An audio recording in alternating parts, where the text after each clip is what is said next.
Go. Hi guys, nandito naman po ulit. Nandito po kami sa second floor for ano din. Nakikita nyo kanina, that's the new floor po ng Niagara College. This one is also part of Niagara College rooms. Pakita mo po yung, yung mga seats nila.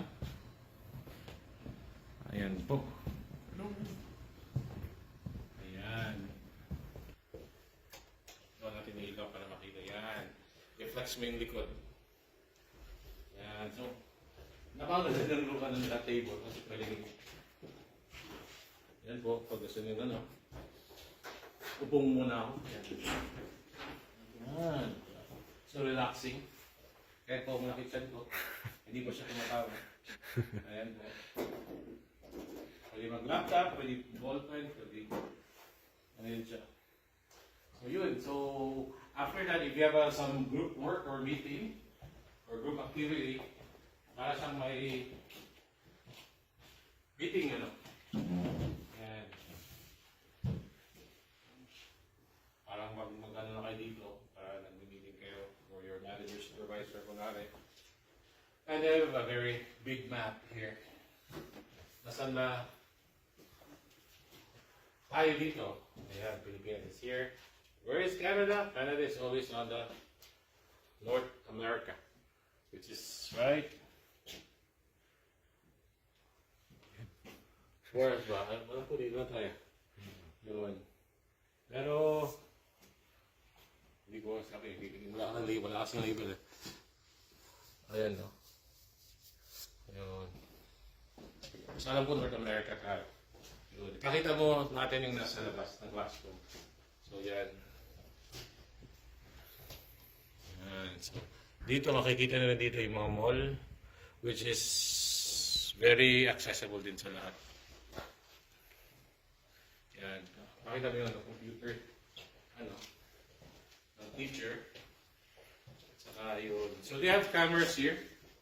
Then, cameras, pag nagano kasi, simultaneously kasi, hybrid kasi yung klase, may ano, in class at saka meron din silang ano din. So, yung mga students na ayaw pumasok, they are also, the class is also, streamed through an online. Ayun. So, ang gusto ko dito yung whiteboard nila. Kasi, yung galaw-galaw. Tapos meron din silang projector screen or ano. Ano naman yan, advance na tayo. Everything is, namimiss ko na magturo eh. Ayun. So, sanitizer for each room. So, pakita namin bakit hindi na po, dahil sa COVID, hindi po tabi-tabi yung mga chairs. It's always one seat apart. Usually, ginagawa to during exams. One seat apart. Pero dahil sa COVID, they have this one seat apart. Ano na rin. So, punta tayo sa kabilang room. Ayan si Kuya Mikmik.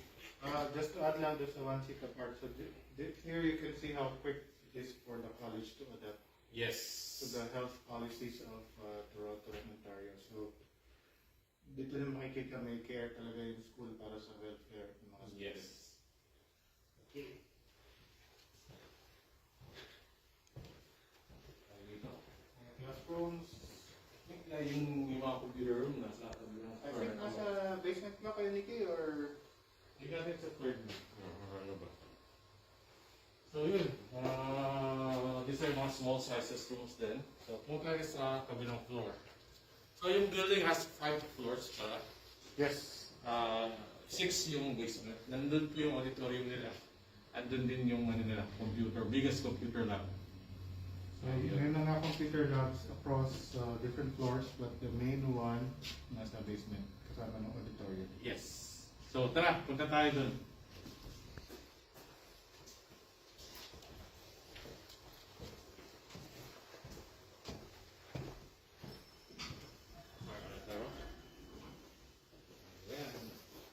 Each floor has an elevator po.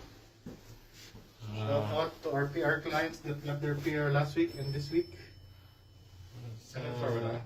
Second, I think this is second time. Third time. Third. Third. Okay. Ayun po. Ito po, may elevator po lahat ng ano. Lahat siya po. Alright, let's see.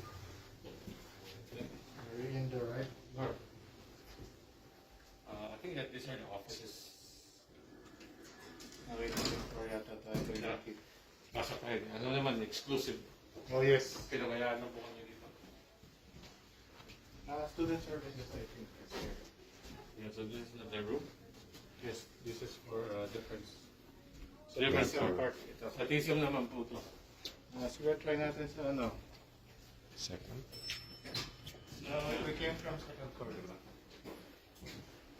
Ito rin na sa laki, naliligaw na po kami. Second floor tayo, di ba? Second floor tayo nang galing.